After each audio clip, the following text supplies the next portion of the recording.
Պարոն Բաբանջան, այս տարի մենք նշեցինք ազգային տեխնիկային թատրոնի 90-ամյակը ու խոսքը գնում է մի թատրոնի մասին, որը առանց որի մեր թատերական դաշտը հնարավոր չի պատկերացնել։ Կուզենամ այդ 90 տարին իհարկե շատ դժվար է, բայց հենց ամփոփենք ոնց կսկսենք։ Դե սկսել պետք է սկզբից 35 թվական մի խումբ էնտուզիաստներ Սոֆի Բեջանյան, Պավլոս Բորոյան, Հայկանուշ Երեմյան, Գևորգ Արաքելյան նկարիչ որոշեցին բացել տեխնիկային թատրոն, որը մի մասը Աբրավցովի մոտ էր անցել, ես ասած որոշակ ուսումնական պրոցես, և Երևանում այդ Պատանի հանդիսատեսի թատրոնի ղեկավարն էր Շամիլ Խանյանը և Պատանի հանդիսատեսի թատրոնին կից բացվեց տեխնիկային թատրոն, որպես ֆիլիալ, բայց մեկ տարուց հետո արդեն առանձնացավ, դարձավ Հովհաննես Թումանյանի անվան պետական տեխնիկային թատրոն և այդ օրվանից առ այսօր թատրոնը ոչ մի օր իր դռները չի փակել, չնայած այդ երկար ժամանակահատվածում եղել է և երկրորդ համաշխարհային պատերազմը, և Ղարաբաղյան երկու պատերազմները, և քովիդը, բայց թատրոնը կարողացել է այդ տարիներին ևս աշխատել, ավելին ասեմ, 51 թվականին թատրոնը լուծարվեց պետության կողմից և այդ ժամանակ դերասանները վերցրեցին տեխնիկները և սկսեցին խաղալ խաղացանկային ներկայացումներ ամբողջ Հայաստանով մեկ, որտեղ փող էին տալիս, որ միտեղ ճաշ էին տալիս ներկայացման դիմաց, նույնիսկ նոր ներկայացումներ էին կարողանում բեմադրել և 58 թվականին պետությունը տեսավ, որ թատրոնը բոլոր դեպքերում կա, չնայած գործում էր այդ ժամանակ ուրիշ անվան տակ տեխնիկային անսամբլ և 58 թվականին վերականգնվեց պետական հովանավորությունը, գլխավոր ռեժիսոր նշանակվեց Երվանդ Մանարյանը, որ այդ ժամանակ մոտ մեկ տարի աշխատեց թատրոնում, որպես գլխավոր ռեժիսոր, հետո Մանա Ասլանյան իրենից հետո եկավ Երվանդ Մանարյանը և այդպես մինչ այսօր 90 տարի, որից 45 տարի ես աշխատել եմ այդ թատրոնում, սկզբից որպես գրական մասի վարիչ, հետո բեմադրող ռեժիսոր, նրանք են ամենածանր 90-ական թվականներն էին, երբ ես աշխատում էի նաև որպես բեմի մեքենավար և շատ գոհ եմ, որտև ինձ հիմա դժվար է խաբել, թե ինչ կարելի է անել բեմում, ինչ չի կարելի անել, որտև ես ներսից գիտեմ այդ ամեն ինչը։ 98 թվականի թատրոնի ընդհանուր ժողովի արդյունքում ինձ ընտրեցին գեղարվեստական ղեկավար և տնօրեն։ Տարբեր է եղել թատրոնի կենսագրությունը, շատ հետաքրքիր, բայց ասեմ մի բան, որ մենք ընդհանրապես ման ենք գալիս, թե որ թատրոնն է մեզ ավելի հարմար, երբ ուզում ենք աշխատել որևէ թատրոն։ Նման երևի մտքեր կար և իմ մոտ, բայց հետո ես հասկացա, որ պետք է ոչ թե ման գալ քո համար հարմար թատրոն, այլ թատրոնը ստեղծել այնպիսի, ինչպես դու ես մտածում։ Եվ կասեմ հիմա մի բան, որ ասեցի առաջի ժողովին, երբ ստանձնեցի թատրոնի ղեկավարությունը, ինձ ասացի, որ ես չգիտեմ ինչպիսին պետք է լինի թատրոնը, բայց գիտեմ ինչպիսին չպետք է լինի։ Նա չպետք է լինի մեռած, ստատիկ վիճակում, նա պետք է լինի բաց, տաղանդների համար, տարբեր ձևերի համար։ Ինչ-որ բան ստացվել է, ամենայն դեպս կոնկրետ տեխնիկային արվեստի ասպարեզում, թատրոնում օգտագործում են տեխնիկային արվեստի բոլոր ձևերը, բոլոր, ստվերային թատրոն, մատերի թատրոն, դիմակների, ձեռնոցներ, դողիկավոր տեխնիկներ, դիմակներ, մանիքեններ եւ այլն եւ այլն։ Բայց կար ցանկություն, որպեսզի թատրոնը լիներ բաց, որպեսզի թատրոնում լինեն եւ դրամատիկ ներկայացումներ, եւ մենջախաղային, նույնիսկ բալետային ներկայացում կար, մոտ երաժշտական ներկայացումներ, խառը ներկայացումներ, որպեսզի թատրոնում աշխատեն հնարավորինչափ շատ ռեժիսորներ, որպեսզի թատրոնում աշխատեն հնարավորինչափ շատ դերասաններ, ոչ միայն նրանք, ովքեր հաստիքով են աշխատում, որտեղ արվեստը ընդհանրապես անոթային համակարգի հատկություն ունի եւ ինչքան լավ է արյունը պտտվում այդ անոթներով, այդքան ավելի առողջ է հատերական օրգանիզմը։ Երբ մենք փորձում ենք դա սահմանափակել, հա, ասելով, որ միայն մեր թատրոնի դերասանները պետք է խաղան մեր մոտ եւ մեր թատրոնի դերասանները չպետք է գնան ուրիշ թատրոն աշխատեն, դա խեղճացնում է ստեղծագործական process-ը։ Յուրաքանչյուր դերասան, երբ շփվում է նոր ռեժիսորի հետ, հարստանում է նոր գաղափարներ, նոր մեթոդներ, նոր ձևեր, նոր մտածողություն։ Նույնը նաև ռեժիսորի համար է, հետաքրքիր է աշխատել տարբեր դերասանների հետ, բացահայտել իրենց միգուցե նոր ձևով, որով երբևիցե չեն բացահայտվել։ Կար եւս մի շատ կարևոր հանգամանք, չգիտեմ ինչքանով է դա ճիշտ, ինչքանով է դա սխալ, բայց ես շատ մեծ ուշադրությամբ էի վերաբերում նաև մեր հին ներկայացումներին։ Մեր թատրոնում կան ներկայացումներ, որոնք բեմադրվել են 50 տարի առաջ։ Չկա այդ ներկայացման ռեժիսորը, չկա նկարիչը, չկա կոմպոզիտորը, չկա առաջի դերասանական կազմը, բայց ներկայացումը կա։ Եվ եթե հանդիսատեսը նայում է ներկայացում պետք է ապրի։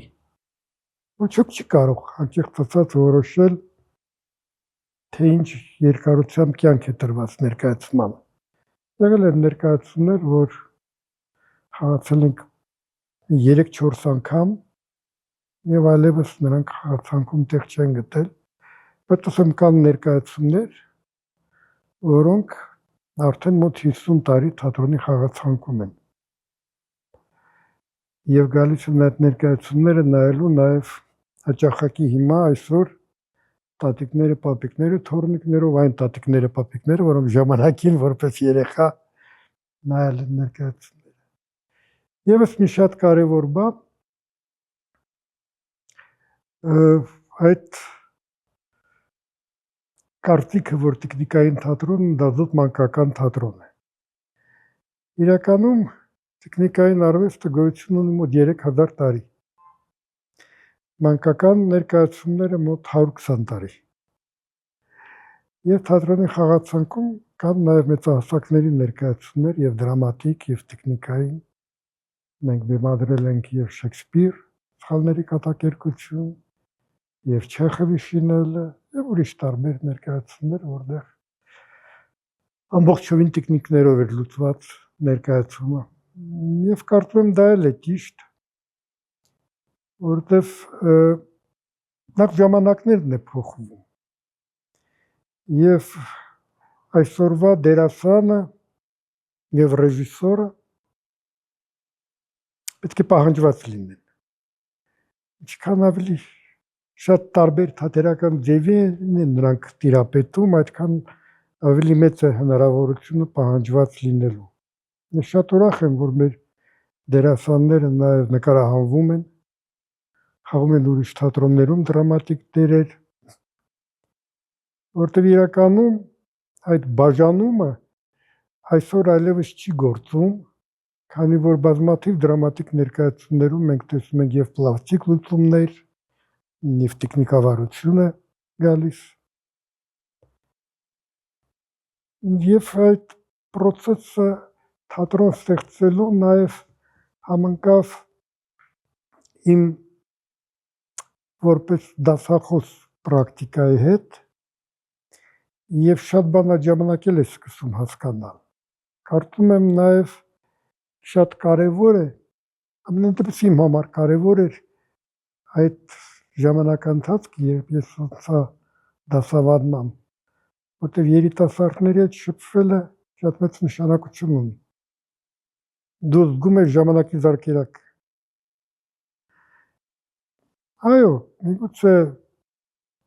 ապրած տարիների շնորհիվ դու ինչ-որ բաներ գուցե մի քիչ ավելի շատ գիտես, գուցե փորձդ ավելի շատ, բայց երիտասարդները ժամանակը ավելի լավ են զգում։ Եվ խնդիրը այստեղ նույնիսկ տարիքը չի,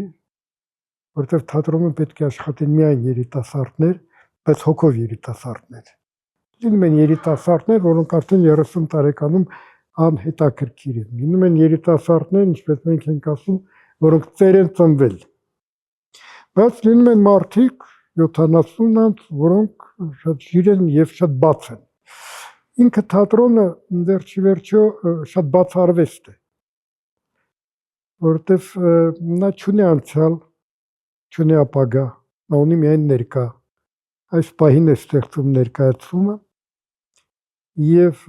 իրականում ստեղծագործական անձնակազմը, որը ստեղծում է ներկայացումը, կոպիտ ասած պատրաստում է կիսաֆաբրիկատ։ Արտեֆակտ, վերջնական արվեստի գործ, նա դառնում է միայն ու միայն հանդիսատեսի առկայությամբ։ Կարձագանքի հանդիսականը կմտնի այդ խաղի մեջ, այդ հեքիաթի մեջ։ Հեքիաթ ասելով ես նկատում եմ ամեն ինչ, եւ Շեքսպիրի Համլետը, եւ Չեխովի Քերվանյան, եւ 3 խոզուկները, որտեղ բոլոր դեպքերում դրանք հեքիաթներ են, որոնք մենք պատմում ենք։ Եվ եթե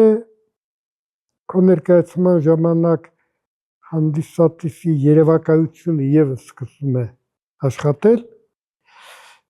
այդ նոր այդ ժամանակ ստեղծում է այդ արտեֆակտը, վերջնական արվեստի արդյունքը։ Այնպես որ այդ ժամանակի զգացողությունը շատ կարևոր է։ Թեմաները չեն փոխվում, գաղափարները չեն փոխվում, հարաբերությունները չեն փոխվում։ Մարդը մնում է նույն մարդը, ինչ որ 100 տարի առաջ, 200, 1000 տարի առաջ, նույն զգացմունքային դաշտով, գիտելիքներ ինչ որ տեղ ավելացել են, ինչ որ բան պակասել է, ինչ որ բան ավելանում է։ Իսկ ինչն է փոխվում։ Փոխվում է ձևը։ Յուրաքանչյուր ժամանակ թելադրում է իր ձևը։ Իսկ ձևը կարելի է ըմբռնել միայն հասկանալով տվյալ ժամանակը։ Չեմ հիշում ով էր ասել, բայց լավ բան էր ասել էր, որ եթե Ռաֆայելը ապրեր 19-րդ դարի վերջին 20-րդ դարի սկզբում, նա կլիներ իմպրեսիոնիստ։ Ամեն ինչ իր ձև ունի եւ թատրոնը նաեւ տալիս է հնարավորություն կարծում եմ ավելի լավ հասկանալ կյանքը, որտեղ դու հասկանում ես, որ կյանքը շարժվում է թատրոնի օրենքներով։ Հասարակությունն է շարժվում թատրոնի օրենքներով։ Տաղանդավոր մարդիկ կարողանում են գրավել ուշադրություն, նոր գաղափարներ, նոր ձևեր։ Այս ամեն ինչը գալիս է թատրոնից։ Ավելին, ես վերջերս եկային եզրակացություն 2 մասից է բաղկացած։ Առաջին մասը նա է, որ արվեստում իրականում ձևն է որոշում բովանդակությունը, այլ ոչ թե բովանդակությունը ձևը, որտեղ մենք զգայարանի վրա ենք խաղում։ Մենք թույլ չենք տալիս ներկայացման ժամանակ մտածել, մտածում են հետո։ Բայց կյանքում էլ այդպես։ Եվ հաճախակի որոշակյան հաջողություններ, որոնք տեղի են ունենում կյանքում, գալիս են նրանից, որ մենք փորձում ենք նոր գաղափարները մտցնել հին ձևերի մեջ։ Եվ հին ձևը կլանում է եւ սպանում է նոր գաղափարը։ Յուրաքանչյուր նոր գաղափար պահանջում է նաեւ նոր ձև։ Այնպես որ ինչու եմ ես բոլոր զուգահեռները անցկացնում, որտեվ այնպես ստացվեց, ես երբեք չէի մտածում, արդեն իմ տարիքում կարող եմ դա հանգիստ ասել, որ ես փաստորեն ամբողջ կյանքս կապեցի այդ թատրոնի հետ, բայց ես չեմ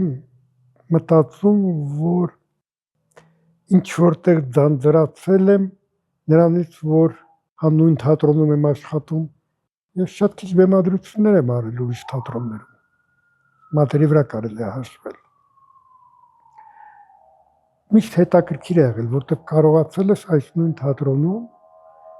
եւ նոր ձև մանգալ, եւ նոր գաղափարներ, եւ նոր գոլեգաներ, նոր նկարիչներ, նոր կոմպոզիտորներ, նոր դերասաններ եւ ժամանակի ընթացքում գալիս է եւս մի շատ կարեւոր բան, ամենայն դեպս իմ համար, երբ դու սկսում ես քո աշակերտների հաջողություններով ավելի շատ ուրախանալ, քան սեփական։ Բոլոր դեպքերում, ցենց ասեմ, սեփական տաղանդի շրջանակները մենք բոլորս գիտենք անկեղծ։ Իսկ աշակերտների շրջանակները դու չգիտես։ Հա։ Նրանք ավելի հետաքրքիր են, նրանք ավելի տաղանդավոր են, նրանք հավանաբար ես փորձում եմ, որ իրենք կայանան որպես անհատներ, որտեղ կրկնել նույնիսկ ամենասիրված վարպետին դա ճանապարհ է դեպի փակողի։ Եվ Գրատովսկին, հայտնի ռեժիսորը, էքսպերիմենտատորը, ասում էր, ինձ պետք չեն աշակերտներ, որոնք կկրկնեն ինձ։ Ինձ պետք են աշակերտներ, որոնք կմերժեն ինձ։ Եվ բերում էր հրաշալի օրինակ, ասում էր, իրականում Ստանիսլավսկին ունեցել է երկու աշակերտ, դա Մերխոլդն էր ու Վախտանգովը։ Բայց որպեսզի դու ինչ-որ բան կարողանաս մերժել, դու պետք է դա լավ իմանաս։ Որտեղ իրականում արվեստն էլ է, չէ՞, կատարվում։ Եվ արվեստ եւ գիտությունն այդպես կայանում է, երբ որ դու ինչ-որ բան լավ ուսումնասիրում ես, հետո դա մերժում ես, վերում ես քոնը։ Եթե դու մերժում ես առանց իմանալու ինչ ես մերժում, դա լուրջ չի։ Բայց եթե դու դա լավ գիտես եւ քոնն ես տանում առաջ, դա միշտ բերում է շատ հետաքրքիր արդյունքների։ Ես շատ ուրախ եմ, որ իմ աշակերտներիս չեն կրկնում։ Մերժում են լավ իմաստով։ Մեր մարդկային հարաբերությունները ուսուցիչ աշակերտ մնում են հրաշալի վիճակում, բայց արվեստի ասպարեզում իրենք մերժում են եւ ճիշտ են։ Պարոն Բաբան, ես ընկերներ ունեմ, ովքեր տեխնիկային թատրոնում են, արտիստներ են, ու տեխնիկային թատրոնի արտիստները տարբերվում են գոնե նրանով, որ երբ որ իրենք թատրոնում են լինում, այնքան դժվար են դուրս գալիս թատրոնից, ոնց որ չուզենան տուն գնան, ոնց որ ուզենան անընդհատ գործ անեն։ Ես ուզում եի մի քանի հարց տամ սպეციფიკայի հետ կապված, բայց դուք պատասխանեցիք, այ ինչ եք կարծում երիտասարդներին, ի՞նչն է ձգում, որ իրենք ուզում են անընդհատ մնան թատրոնում, որովհետև այս հարցի պատասխանից գալիս է շատ ուրիշ պատասխաններ, հա, շատ կարևոր։ Ինչ պետք է լինի։ Շնորհակալություն։ Գիտեք, դա չգիտեմ, գուցե քիչ անկախ է ստացվում, բայց շատ կարևոր է ստեղծագործության համար, առավել եւս կոլեկտիվ ստեղծագործության համար, իսկ թատրոնը դա կոլեկտիվ ստեղծագործություն է, մթնոլորտը։ Ինչպիսի մթնոլորտ է տիրում, ստեղծագործական թե ոչ։ Կարելի է գալ թատրոն եւ բերել այն բոլոր հոգսերը, որ մենք ունենք, հա, ընտանիքում, տան, փողոցում, աշխատանք, գումար, հազար ու մի հարց։ հիվանդություններ։ Բայց եթե դու այդ ամեն ինչը վերում ես թատրոն, այդ հոգսերը չեն վերանում։ Դու պարզապես սկսում ես այդ հոգսերով փչացնել ուրիշների տրամադրությունը։ Ես կարծում եմ շատ կարևոր է մթնոլորտը։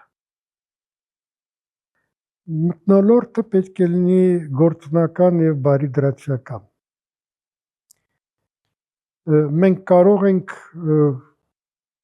չունենալ իրար հետ ընկերական հարաբերություններ։ Եղել են դեպքեր, նույնիսկ իմ աշակերտների մեջ, դեռ ուսանող ժամանակ, երբ իրենք իրար հետ չեն խոսել, բայց փանուն խաղացել են որպես պարտներներ։ Արվեստը ավելի բարձր պահանջներ է ներկայացնում, քան զուտ կենցաղային հարաբերությունները։ Եթե դու ուզում ես դուք թատրոնի մարդ եք, ռեժիսոր եք, հոյակապ դեպի գիտեք, ինչ կարևոր բան է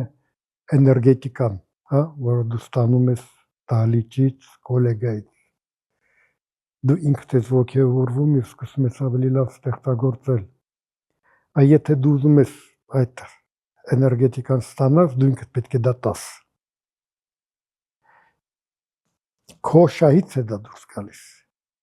Ես հաճախակի դերասաններին ասում եմ, իմացեք մի բան։ Դուք չեք խաղում ձեր համար, դուք չեք խաղում ռեժիսորի համար, դուք չեք խաղում հանդիսականի համար, դուք խաղում եք ձեր գոլեգայի համար։ Եվ այդ ժամանակ ներկայացումը կարող է լինել խաղացակում 1 տարի, 2, 10 տարի, 20 տարի,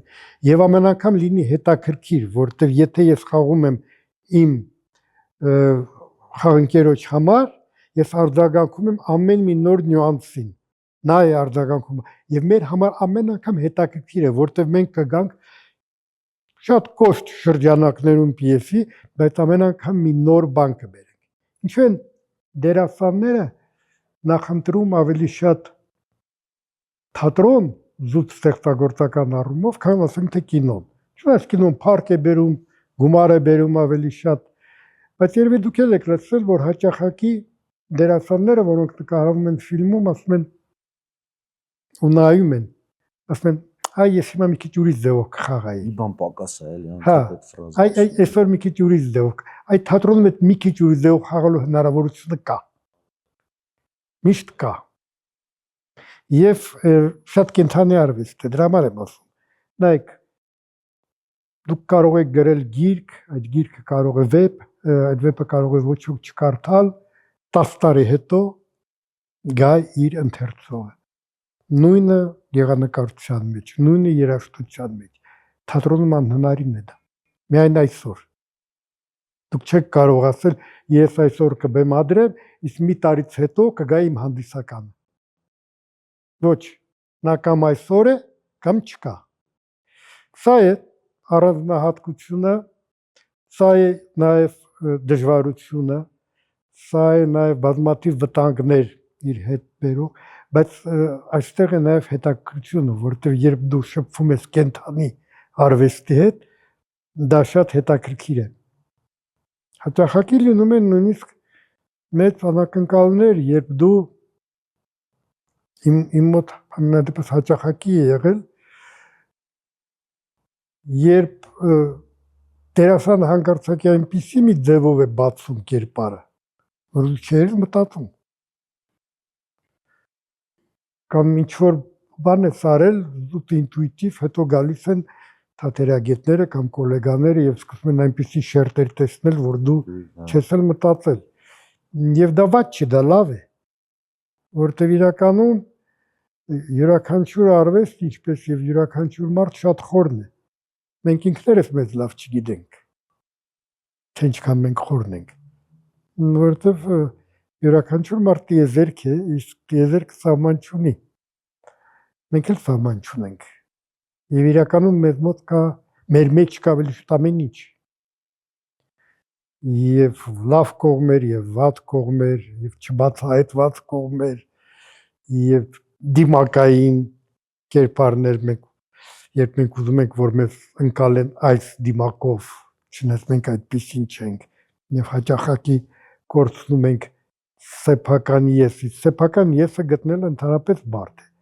Հենց քեզ թվում է, որ դու գտար սեփական եսը, բարձում էլի տեղ կա խորանալու իմանալու։ Մենք ինչ ենք ասում հաճախակի մեր մասին, չէ՞, ասում ենք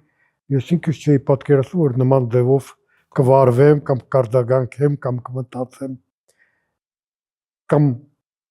ասում ենք վերհիշելով երեկվա կամ 3-4 օր ասում ենք վայ մամա ջան ինչ հիմարն է ես 2 օր առաջ Չպիտի անե ես ինձ չպիտի անե, դա լավ, որտեվ կենթանի մարդ ես։ Զարգանում ես, փոխում ես հայացքներդ, փոխում ես մոտեցումներդ, գնահատականդ։ Այս ամեն ինչը մի մեծ հետաքրքիր կոնգլոմերատ է եւ հաճախակի երբ մենք խոսում ենք կերպարների մասին, առավել եւս թատերական կերպարների մասին, անկախ նրանից դա ինչ թատերական ձև է, հա։ Այն ժամանակ են հետաքրքիր այդ կերպարները, երբ իրենք ծավալային են։ Որտեվ մենք ինքներս որպես հանդիսական ծավալային ենք, հա, մեր մեջ ամեն ինչ կա, եւ երբ որ մենք տեսնում ենք, որ բեմում էլ սա պարզապես չարագործ չի։ Ինչպես Ստանիսլավսկին էր ասում, չարագործին խաղալուց մանարի որտեղ է նա բարի։ Սա շատ կարևոր է։ Վստահություն դեպի հնարած կերպար։ Եվ թատրոնը ունի եւս մի շատ կարևոր հատկություն, կարծեմ հասարակության համար։ Մենք հաճախակի խոսում ենք անհանդուրժողականության մասին, որ դա քանդում է մեր տունը, որ դա քանդում է մեր հարաբերությունները։ Իսկ որտեղից է գալիս այդ հանդուրժողականությունը։ Այն, որ մենք սովոր չենք ընկալել ուրիշի ճշմարտությունը, ուրիշի կյանքը, ուրիշի զգացմունքները։ Մենք բոլորին դատում ենք մեզ։ Թատրոնը ստիպում է, որ դու ուրիշին ընկալես որպես քոնը։ Հասկանաս ամենայն դեպս։ Հասկանալ չի նշանակում կիսել իր հայացքները, բայց հասկանալ, թե ինչի արդյունքում են ծնվում այդ գործողությունները, իսկ թատրոնը բոլոր դեպքերում գործողության արվեստ է առաջին հերթին, ոչ թե խոսքի։ Տալիս է հնարավորություն նաև դառնալ ավելի հանդուրժող, ավելի խորը։ Եվ ոչ միայն թատրոնում, այլ պարզապես շփվելով մարդկանց հետ փողոցում, աշխատանքի վայրում, որտեղ դու արդեն այդ վիտամինը ստացել ես, որ մարդիկ տարբեր են եւ դա վատ չի, դա լավ է, դա հետաքրքիր է, որտեղ բեմում այն ինչ որ կատարում էր, շատ տարբեր մարդիկ էին անում։ Բայց յուրաքանչյուրի ճշմարտությունը, այսպես ասած, դու փորձեցիր ընկալել։ Իսկ եթե նա պարզապես տափակ է, հա, ծավալ չունի, մի քիչ անհետաքրքիր է, որտեղ միանգամից հասկանում ես ով է ինչ է։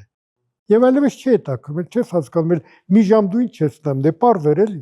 չարագործ է կամ բարի է կամ խանդոտ է կամ էլ ինչ նայեմ։ Պարզապես ինչ որ հնարքներ, չէ, իսկ եթե կա թատրոնում զարգացում կերպարի, կարծեմ դա ամենահետաքրքիրն է, մի վիճակից գալիս է ուրիշ վիճակի, որտեղ մենք ինքներս ենք այդպիսի, մենք մի տեղ կանգնած չենք, չնայած լինում են մարդիկ, որոնք հպարտանում են, ասում են 20 տարի ես նույն բանն եմ ասում կամ նույն ձևով եմ մտածում, ուրեմն 20 տարի դու իզուր ես ապրել։ Հա, ոչ մի բան չի։ Ոչ մի բան չի փոխվել։ Պարոն Բաբյան, շատ ուզում եմ սովորելու համար ձեզնից հարցնել, այ ինչ կպակասեր մարդկանց կյանքում, չնայած որ երկար բացատրում եք, բայց մի քիչ շերտը բացենք, էլի, եթե չլիներ առհասարակ թատրոնը, ինչ տեղի կունենար հասարակության կյանքում, մարդու կյանքում առհասարակ։ Շնորհակալություն։ Լավ հարց է շատ։ Այք խաղը օրգանական պահանջ է մարդու։ Երեխաներին նայում ենք, նրանք խաղում են, չէ՞։ Նրանք միշտ ինչ որ ներկայացում են խաղում, ընդ որում իրենց պետք չի համապատասխան դեկորացիա, չգիտեմ, ռեկվիզիտ բան, ամենահասարակ բանը կվերցնեն ու երևակայությունը խաղացնելով, ուրեմն խաղը որպես այդպիսին բնական պահանջ է մարդու։ Մենք հաճախակի օրինակ ենք բերում երեխաներին իրենց անկեղծությամբ, անկասկածած լինելով, անկեղծ լինելով, որտեվ այդ մարդկային հատկությունները մեզ հաճախակի պակասում են, երբ որ մենք շփվում ենք մեծահասակների հետ։ Մի երեխան ավելի չար է, մի երեխան ավելի բարի է, բայց նրանք կեղծ չեն։ Կեղծավորությունը տարիքների ընթացքում է ձեռք բերվում մարդուց։ Նույնը մտածում եմ այս բնական պահանջը խաղալու։ Դա բնորոշ է բոլոր մարդկանց, որտեղ բոլոր երեխաները սիրում են խաղալ։ Հետո մի մասը շարունակում է, մի մասը անցնում է ուրիշ գործի եւ այլն, բայց դա չի նշանակում, որ այդ օրգանական բնական պահանջը վերացել է։ Եվ եթե նա չկա կյանքում, կյանքը դառնում է շատ տխուր։ Խոսքը չի գնում միայն թատրոնի մասին։ Պարը, երգը, կերպարվեստը, երբ մենք նայում ենք, հա, այն ամենահին ժամանակներում բաներում, հա, ինչեր էին նկարում, ոնց էին, այս պահանջը որտեղից էր եկել։ Ոչ դպրոց կար, ոչ բան կար, բայց օրգանական պահանջ կար քարերի վրա ինչ որ բան նկարել, ժայռերի վրա ինչ որ բան նկարել, ինչ որ պար էր, շատ բնական, ու պարզապես դրանք չեն բեմադրվում, դա ուրեմն օրգանական պահանջ է։ Ես ընդհանրապես կարծում եմ, որ թատրոնն էլ է այդպես ստեղծվել։ Նայեք, մոտավորապես պատկերացնեք, ես սա հնարում եմ, ես սա մինչև չեմ կարդացել, բայց մտածում եմ։ Ինչով էին զբաղված այն ամենա ուրեմն հին ժամանակներում միլիոն տարի առաջ մարդիկ։ Տղամարդիկ գնում էին որսի, կանայք ուրեմն նստած խարույկի մոտ, հա, ճաշ էին պատրաստում, երեխաներին էին նայում, ինչ որ շոր էին կարողակարում մորթիներից եւ այլն։ Հետո տղամարդիկ վերադառնում էին որսից ու սկսում էին պատմել, չէ՞։ Ու մեկը պատմում էր շատ տաղանդավոր։ Մեկը պատմում էր եւ որսներ ներկայացնում եւ իրեն էր ներկայացնում էպիկական թատրոնն ասածը, երբ որ ես եւ կերպար եմ եւ պատմիչ։ Եվ ինչ որ բաներ էր հնարում, չէ՞։ Ու կանայք հրճված լսում էին, այս մնացած տղամարդիկ էլ զայրանում էին, ասում են սուտ ասում, սրանց ինչ եք լսում։ Բայց տաղանդավոր ասում։ Հետո դա տեղափոխվեց, կարծում եմ, անտիկ թատրոն, որտեղ դերասանները էլի միայն տղամարդիկ էին։ Չէ՞։ Պես այնտեղ։ Այս ամենակարևոր ցանկությունը պատմել հետաքրքիր, որտեղ անկախ նրանից ինչ ներկայացում ենք մենք բանտեմ, լինի դա մնջախաղ, լինի դա օպերա, բալետ, դրամատիկ, տեխնիկային, մենք ինչ որ պատմություն ենք պատմում, հեքիաթ։ Ու այդ հեքիաթը պետք է պատմել տաղանդավոր, որպեսզի նա լինի հետաքրքիր։ Եվ այս հեքիաթը նայելուց քեզ չեն ասում, բայց սա սուտ կլինի կամ սա ճիշտ կլինի։ Այդ տեսակ գնահատական չեն դնում։ Բոլորը գիտեն, որ Երևանում այսօր Ռոմեո ու Ջուլիետ խաղացող ներկայացումը խաղում են հայ տղա ու հայ աղջիկ, որոնք կդուրս գան, կգնան, կնստեն իրենց որոշակի համարով տրոլեյբուս կամ ավտոբուսը կհասնեն տուն, բայց հետաքրքրությամբ նայում են այդ պատմությունը։ Հետաքրքիր է, եւ ինչքան տաղանդավոր է պատմում, այդքան հետաքրքիր է։ Առավել դժվար է երեխաների համար, չէ՞, պատմություններ պատմելը բան։ Երեխաները շատ անկեղծ են եւ իրենք չեն սահմանափակվում, ասենք ասեմ, թատրոնում պարկեշտ պահելու պահանջով։ Մենք նայում ենք ներկայացումներ, ես հաճախակի քնում եմ, մեկ ուրիշը ջղայնանում թողում դուրս է գալիս։ Երեխան աղմկում է։ Դու չես գրավել իր ուշադրությունը։ Դու չես կարողացել հեքիաթը դարձնել իր համար հետաքրքիր։ Ինչ որ բան բաց ես թողել։ Ես միշտ մեր դերասաններին դա եմ ասում, որտեղ մեր մոտ էլ է հաճախակի լինում, երբ որ երեխան աղմկում, եւ դերասանները սովոր են չի ասել, որ լավ հանդիսականը, վատ հանդիսականը, չկա լավ վատ հանդիսական։ Դուք կամ լավ եք խաղում կամ վատ։ Չեք կարողացել ուշադրությունը գրավել։ Անհետաքրքիր է եղել այն պատմությունը, որ դուք պատմել եք։ Կեղծ է եղել։ Իսկ երեխան կեղծիկին մի անգամից արձագանքում է։ Պարոն Բաբան, Ես նկատել եմ, դուք լինում եք գրեթե բոլոր թատրոններում, տեղյակ եք հայաստանյան իրականությունից, գիտեք, որ թատրոնում ինչ են բեմադրում, դա կարևոր է այս տարիքում եւ այսքան վաստակ ունենալուց եւ այսքան բան հասկանալուց հետո մի հատ էլ գնալ ինչ-որ թատրոն, նայել ուրիշ ներկայացում, տեսնել այնտեղ ինչ են անում, ինչով է հետաքրքիր։ Ամենամեծ վաստակը դա կյանքն է։ Ու դա պետք է վայելել։ Կյանքը հետաքրքիր է, առավել ևս երբ որ հրավիրում են երիտասարդները։ Ես երիտասարդներին շատ դժվար եմ մերժում այն ժամանակ, երբ որ պարզապես զուգահեռ ինչ-որ միջոցառումներ կան ու չեմ կարողանում գալ, էլ խնդրում եմ ասեմ մի ուրիշ որ խաղաք, ինձ կհրավիրեք։ Գիտեք ինչ, ես երբեք չեմ նայում եւ գոլեգաների եւ երիտասարդների ներկայացումները որպես սենց մի մարդ, որը պետք է հիմա խորհուրդներ տա։ Ընդհանրապես եթե նկատել եք խորհուրդներ տալ չեմ սիրում, երբեք չեմ սկսում նրանից, որ սա ճիշտ է, սա սխալ է, որտեղ յուրաքանչյուր ռեժիսոր, ասենք թե գնում է իր սեփական ճանապարհով, յուրաքանչյուրը իր սեփական մեթոդներով, պարզապես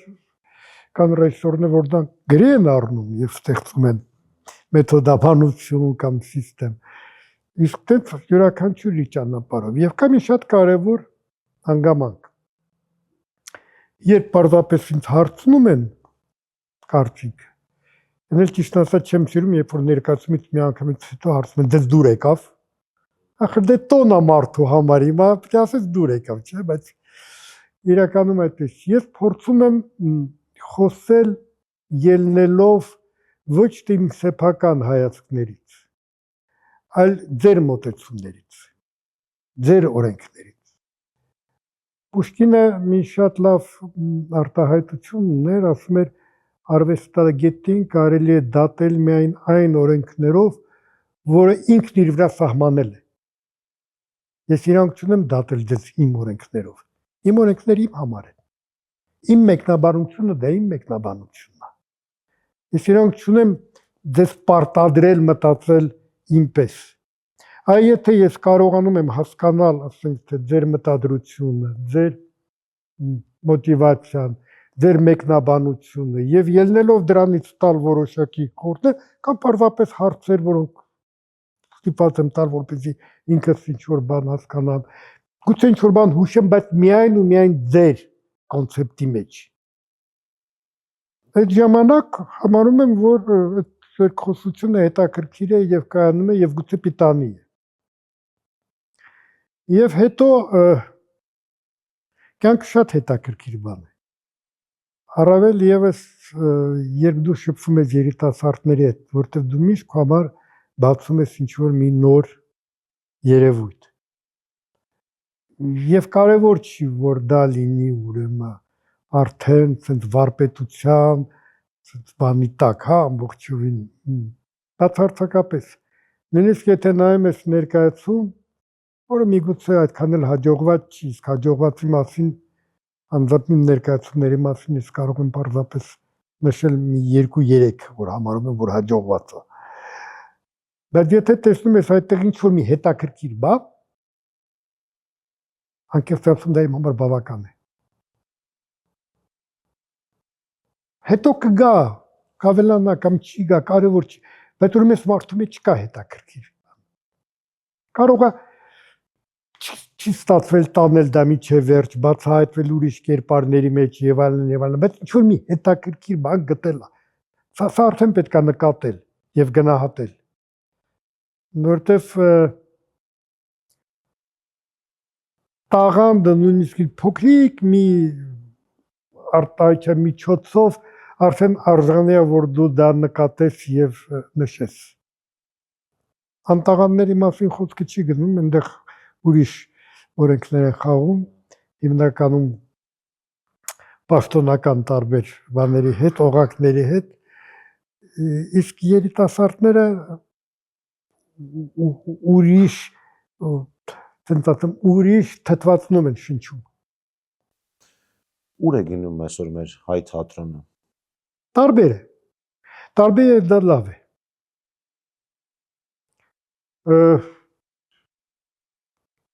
Դա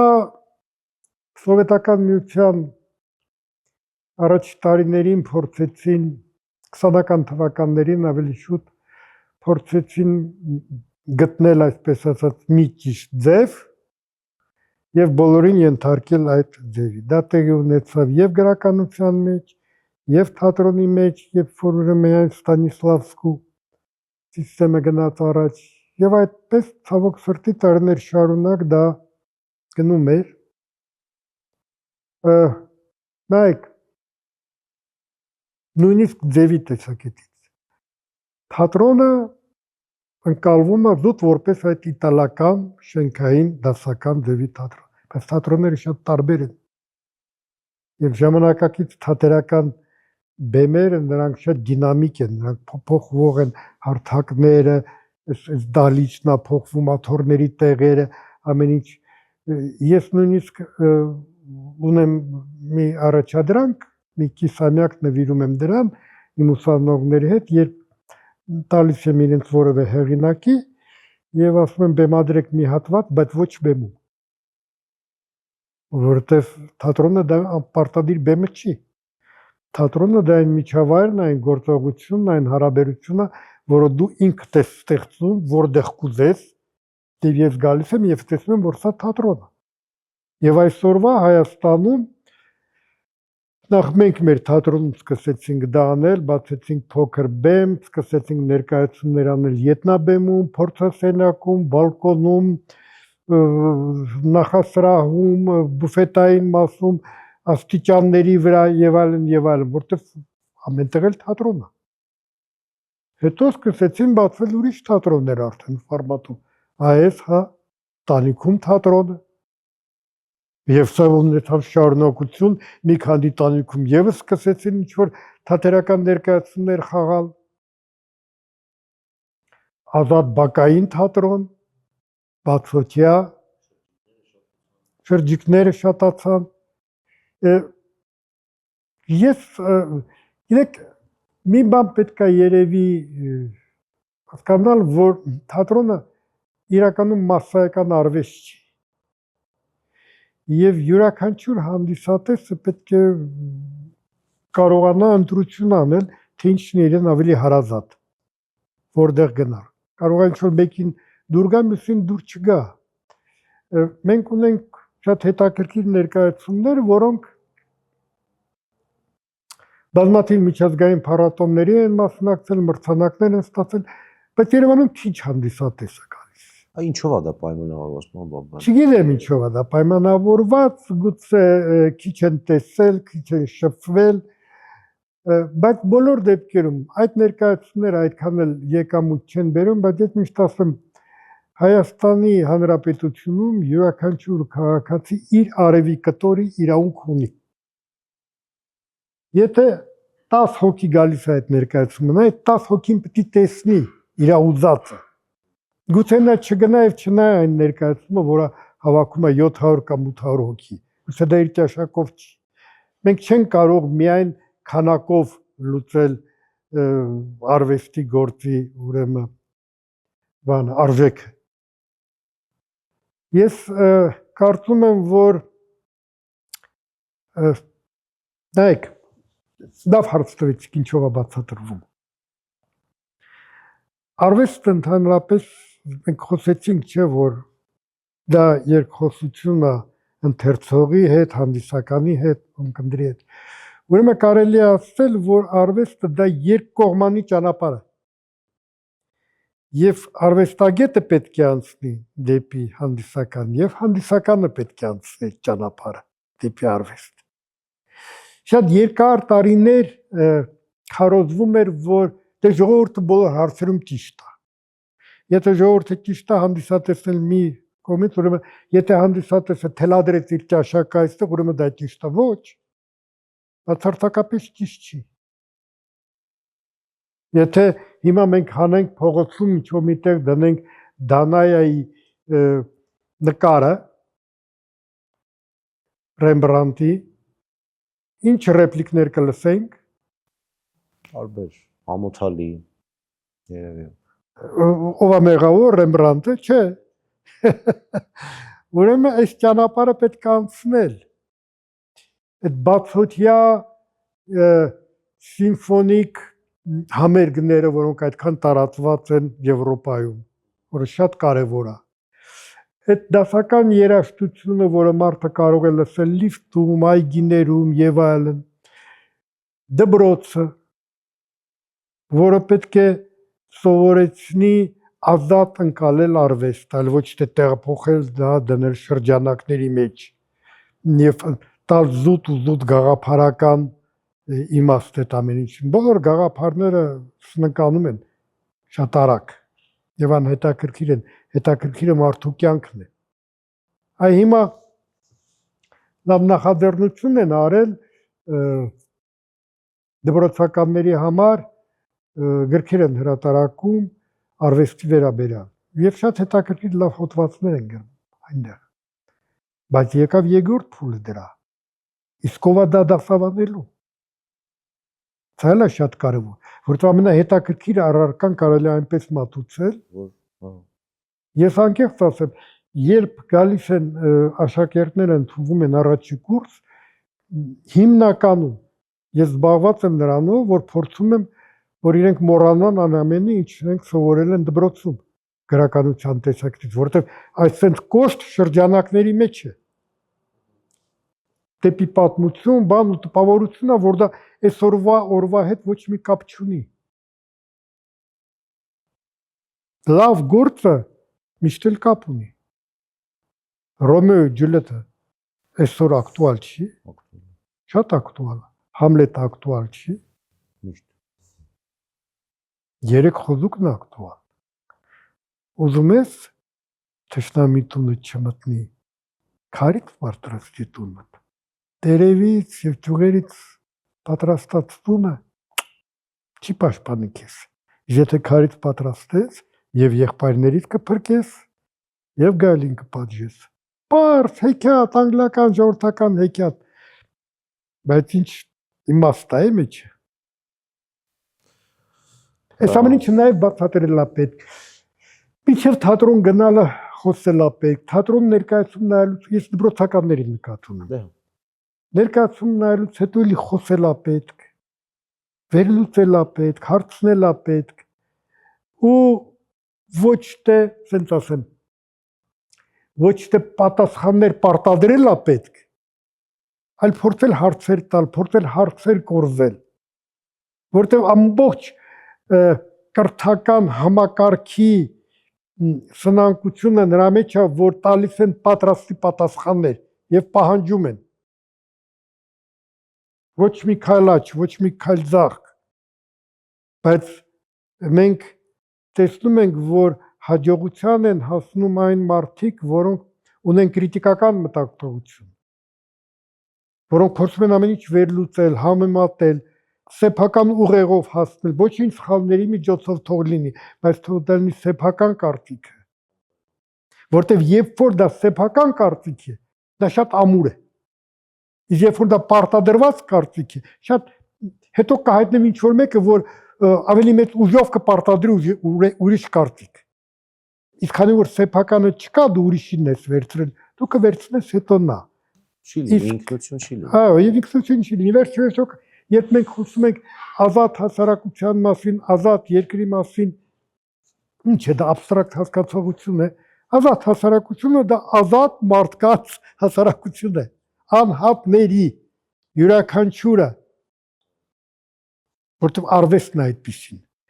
Այ դա ասենց ասում արժևորել առանձին մարդուն, սա արվեստի խնդիրն է։ Անհատին։ Մնացածը թող են քաղաքական ուժերը, ես ես այն հազար մի բան անել, հասարակություն, բան, մեր համար մեր խնդիրը մարդն է, որտեղ մարդը շատ հետաքրքիր է։ ոնց որ դուք ասացիք, անվերջ է։ Անվերջ, այո։ Անվերջ։ Ձեր հետ կարելի է, Տիեզերքը։ այո, ձեր հետ կարելի է շատ երկար խոսել, լսել ձեզ, վերջաբանի փոխարեն։ Վերջաբանը։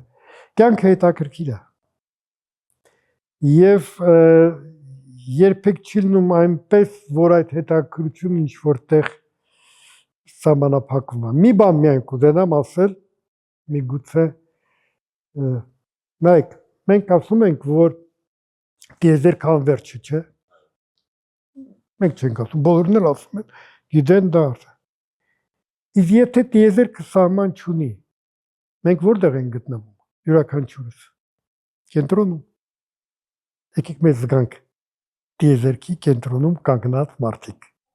Պարոն Բաբման ջան, թատրոն տանիքումի անձնակազմը հետաքրքիր ցեցնվեր քարտեր ունի, նվիրում ենք ձեզ։ Շատ շնորհակալ եմ, որտեղ ես շատ սիրում եմ այս թատրոնը։ Եվ երբ ուզում եք, որ օրը ձեզ հարմար կլինի, համեցեք այդ Անկախ նրանից ներկայացում կա թե չկա։ Այո։ Եվ դիտեք ներկայացումներ։ Շնորհակալություն ջան, շատ շնորհակալ եմ։ Մենք ենք Ստացված եմ։ շնորհակալ, պարոն Բաբման։